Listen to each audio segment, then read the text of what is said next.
On the track, it's all about pure speed, G-forces, and split-second decisions. But what happens once the engines cool down?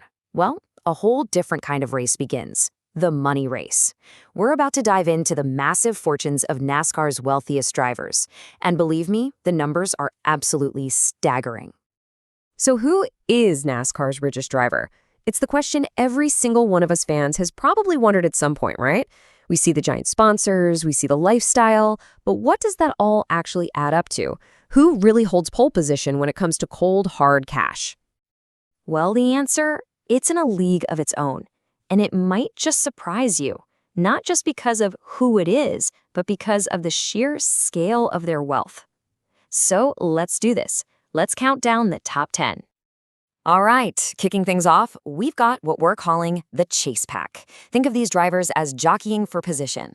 They've all had incredible careers, made incredible fortunes, and they're all fighting to move up this very, very exclusive list. Okay, let's run through these real quick. Starting our list at number 10 is Brad Keselowski with a solid $45 million.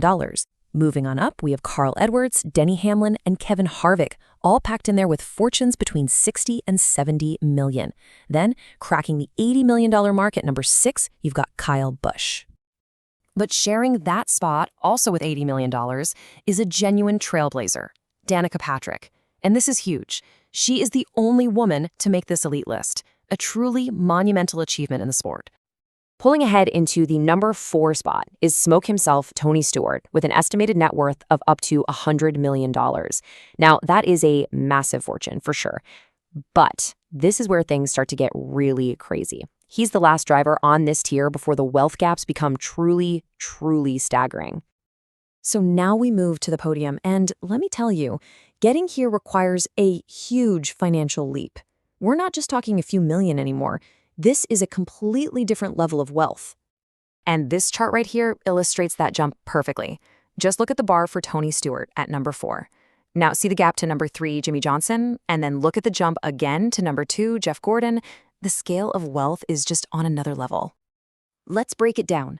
The 7-time champion Jimmy Johnson holds the number 3 spot with an incredible $150 million.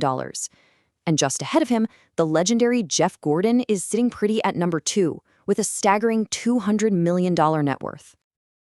But even a fortune of $200 million isn't enough to claim the top spot. We've arrived at pole position, the undisputed number 1 wealthiest driver in the history of the sport. And listen, if you thought the jump to the podium was big, the gap from number 2 to number 1 is the biggest leap of all on this entire list.